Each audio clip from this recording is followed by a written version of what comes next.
il y a l'air d'y avoir un problème. Ok, j'ai déjà du coup un code défaut. Raté de combustion, raté de combustion. Et les 3 autres ne fonctionnent pas. Ça a sûrement une incidence connard en vrai, c'est arrête d'être con aussi toi. J'ai super peur de redémarrer. Là sinon la prochaine étape ça va devoir aller chez le garage quoi. Et j'ai absolument aucune idée de ce que ça peut être.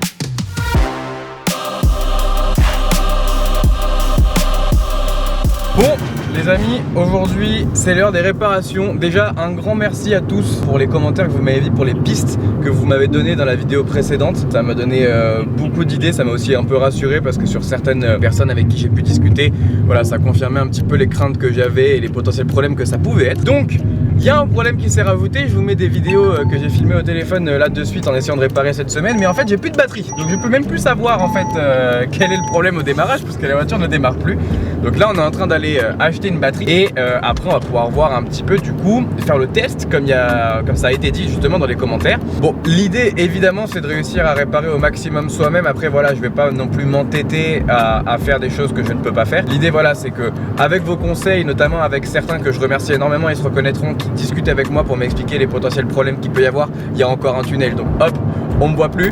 Merci encore à eux du coup vraiment de m'aider et de chercher avec moi quel peut être le problème, comment on peut faire pour le résoudre. Vraiment c'est super gentil. On va faire le maximum pour pouvoir le réparer maison. Par contre c'est vrai qu'au bout d'un moment, si jamais la voiture ne roule pas d'ici on va dire un mois, ou si vraiment je vois que c'est un gouffre total financièrement parlant, j'entends, parce que j'ai pas les bons outillages, les bons trucs comme ça, je passerai par la case garage malheureusement. Mais bon, faut bien retenir qu'à la base la voiture je l'ai achetée pour pouvoir faire du circuit, pas pour faire des vidéos mécaniques, donc forcément c'est un peu compliqué pour l'instant d'aller sur circuit, mais bon, on va essayer de faire ça tranquillement. Et puis bah maintenant direction payer une batterie. Juste avant de continuer, j'aimerais vous parler du sponsor du jour. Du coup, bah, c'est moi-même. En fait, j'ai mon site de tirage photo qui est toujours ouvert, toujours disponible, avec toujours la collection Automobile X Paul Ricard et Moodix San Francisco. Donc voilà, je vous invite à faire un tour si ça vous intéresse. Je vous laisse aussi un code promo pour que vous puissiez bénéficier de moins 15%. Et puis, il y a un concours qui va être organisé sur Instagram là à partir de la semaine prochaine pour vous faire gagner un tirage, le tirage de votre choix, dans la taille que vous voulez. Voilà, donc ça peut être intéressant. Je vous laisse tous les liens en description. Et on continue avec la suite de la vidéo. Bon, du coup, j'ai la batterie. Maintenant, on va pouvoir essayer de changer ça. Donc déjà, il faut décosser un peu tout le bordel. Donc celle-là, normalement, c'est facile parce qu'il suffit juste de faire ça. Voilà. Après, la deuxième, ça m'a l'air un chouïa plus compliqué, mais ça a l'air d'être grosso modo le collier de serrage qui est là. Bon, là, du coup, l'idée, ça va être de réussir à dégager la cosse pour changer la batterie. Et du coup, après, bah, pouvoir voir du coup en fait ce que ça donne quand la voiture elle redémarre, parce que là du coup elle démarre pas à cause vraisemblablement de la batterie, en tout cas j'espère. Donc ça sera mieux tout simplement. Ah bah voilà, ça vient tout seul. Ok, c'est pas un mort. Ok, voilà, là on est dedans. On vient retirer ça, on vient retirer celui-là. Maintenant il faut juste rebrancher. C'est basique comme tout. Ok. Oh, ça fait une étincelle. Ok. Le premier test déjà c'est le verrouillage centralisé. Ouais, ça fonctionne. Bon, la batterie est montée, le verrouillage centralisé est de retour. Donc je pense qu'il y avait bel et bien un problème de batterie, ça c'était évident. Maintenant, est-ce que la voiture va démarrer? Est-ce que je vais pouvoir me rendre compte enfin si oui ou non c'était bien un problème de cylindre ou si c'est une quelconque autre connerie? Bah ça on va voir. Et carrément elle se ferme toute seule même.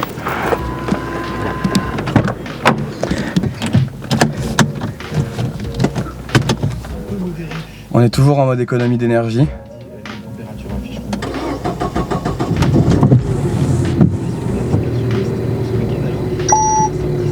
Ok.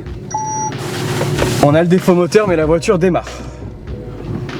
Ok. Maintenant il nous faut les codes moteurs, enfin les défauts moteurs avec le boîtier OBD pour savoir ce qui va pas.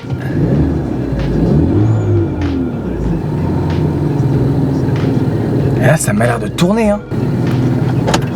Je sais ce qu'on va faire. Ce qu'on va faire, c'est assez simple. On va prendre les codes défauts maintenant, que le moteur il a tourné là, qu'on va le remettre en route. La voiture elle démarre. Hein. Putain, elle démarre au quart de tour.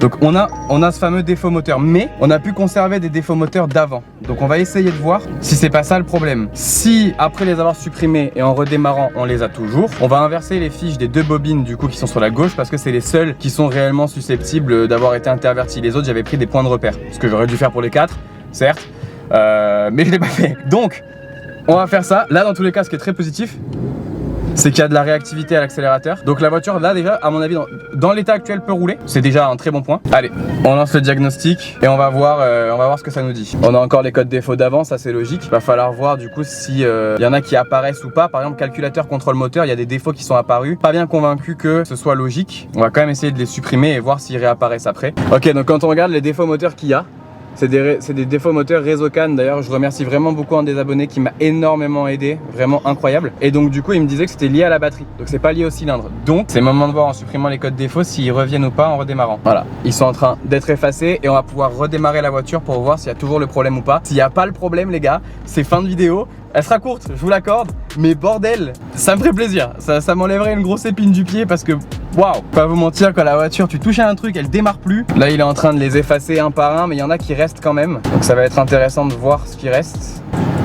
Alors là, il me dit que je peux pas effacer les codes défauts parce que je suis en mode économie d'énergie. Le problème, c'est que je sais pas du tout comment on sort de ce mode économie d'énergie. Alors, je me doute que peut-être c'est sur l'écran, mais je pense pas, ça me paraîtrait trop important comme réglage. Je vais regarder sur internet directement. Ok, apparemment il faut le laisser tourner pendant 5 minutes. Pour moi, c'est le cas. Ça doit bien faire 5 minutes, mais bon, on va continuer de le faire tourner là pendant 5 minutes et puis bah, je vous reprends après, hein, tout simplement. Allez, on va tenter de le redémarrer maintenant.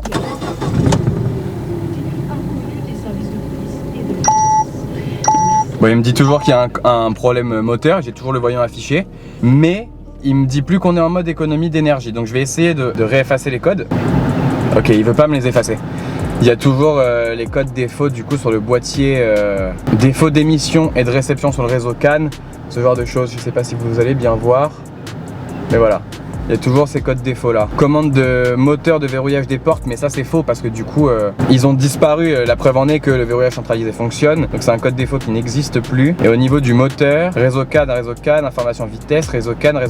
Donc c'est uniquement des trucs sur le mode économie d'énergie ou qui peuvent être liés à une alimentation du coup électrique par le biais de la batterie. Pareil, on a un code défaut au niveau de la batterie qui est boîtier, état de charge, batterie, défaut du capteur de tension. Voilà. Donc ça je sais pas trop comment on le règle. C'est un problème que j'avais pas avant, donc peut-être que c'est quelque chose qu'il faut juste brancher. La voiture tourne. Déjà, c'est positif de ouf. Donc maintenant, il faut réussir juste à savoir. Et puis voilà. Hein. Bon, la voiture démarre, roule. Il y a toujours les codes défauts, mais apparemment, il faut lui laisser un peu le temps avant de pouvoir les effacer. Donc là, je vais aller rouler un peu pour voir du coup s'il y a toujours ces trous dans l'accélération. Parce que s'il faut, c'est toujours pas le même problème. C'était peut-être pas les bobines le problème. Donc là, je vais rouler un peu. On se fait un débrief à mon retour. Et si ça fonctionne bien, bah c'est incroyable, tout simplement. Bon, et ben, je viens de faire un tour avec la voiture. Alors, la voiture roule, c'est déjà un bon point, mais la voiture roule très mal. C'est-à-dire qu'elle a énormément de trous dans l'accélération et elle vibre encore pas mal. Donc il y a des chances pour que effectivement il y ait une fiche de bobine qui soit pas bonne. Donc je vais essayer d'inverser celle qu'il y a à gauche et on va voir ce que ça donne quand on redémarre. Allez, on essaye comme ça. Je pense que ça va pas le faire. Je pense surtout là avec la réflexion que les deux ratés de combustion, c'est quand j'ai essayé d'inverser les autres. Non, c'est bien ça. Donc l'ordre était le bon, faut que j'inverse les deux fiches et que j'essaye de supprimer les codes moteurs. On n'a plus de défaut au niveau du moteur. Donc ça c'est intéressant. On va essayer de couper et de relancer pour voir si on a toujours le voyant moteur.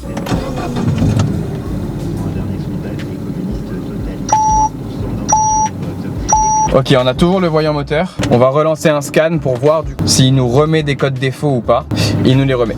Il nous remet l'intégralité des codes défauts. Vous le voyez mal. Voilà, il nous les remet directement. Bon, et ben écoutez, le point positif, la voiture démarre. Le point négatif, on est revenu un peu à la case départ. Malheureusement, bon là c'est normal, hein, c'est parce qu'il y a encore le scan qui est en train de se faire. Malheureusement, je sais pas vraiment d'où peut venir ce problème de manque de puissance. Alors du coup, peut-être plus s'orienter vers le turbo. Mais bon, c'est vrai que cette espèce de tremblement au ralenti, c'est un petit peu compliqué. Ou alors peut-être au niveau des injecteurs, j'en sais rien. Je vous laisse me donner vos pistes en commentaire. Je vous affiche de toute façon maintenant le rapport du boîtier OBD pour que vous puissiez avoir une idée exactement des codes défauts qui sont bah voilà, présents. Et si vous avez des idées, n'hésitez pas à me les mettre dans les commentaires. Moi je vous dis en tout cas merci beaucoup pour tout le retour et le soutien que vous m'avez fait sur la vidéo d'avant. Et j'espère sur celle-là aussi. Vraiment ça m'a énormément aidé. J'aurais vraiment eu du mal à détecter que c'était la batterie si cet abonné m'avait pas aidé. Donc vraiment merci à lui. Et puis moi je vous dis du coup à dimanche prochain. N'hésitez pas à faire un tour sur ma boutique de tirage. Ciao tout le monde.